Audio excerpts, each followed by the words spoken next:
بسم اللہ الرحمن الرحیم۔ شروع اللہ کا نام لے کر جو بڑا مہربان نہایت رحم کرنے والا ہے۔ السلام علیکم ورحمۃ اللہ وبرکاتہ۔ حضرت ابو امامہ رضی اللہ تعالیٰ عنہ بیان کرتے ہیں، کسی یہودی عالم نے نبی پاک صلی اللہ علیہ وآلہ وسلم سے سوال کیا، کون سا قطع زمین بہتر ہے؟ آپ خاموش ہو گئے اور فرمایا، میں جبرائیل کے آنے تک خاموش رہوں گا۔ آپ خاموش رہے۔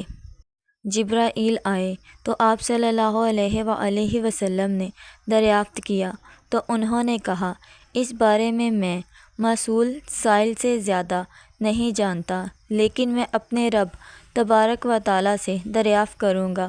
پھر جبرائیل نے فرمایا، محمد صلی اللہ علیہ وآلہ وسلم، میں اللہ کے اتنا قریب ہوا کہ میں اس سے پہلے کبھی اتنا قریب نہیں ہوا۔ آپ صلی اللہ علیہ وآلہ وسلم نے پوچھا، جبرائیل وہ قریب ہونا کیسا تھا؟ انہوں نے فرمایا، میرے اور اس کے مابین نور کے 70,000 پردے تھے۔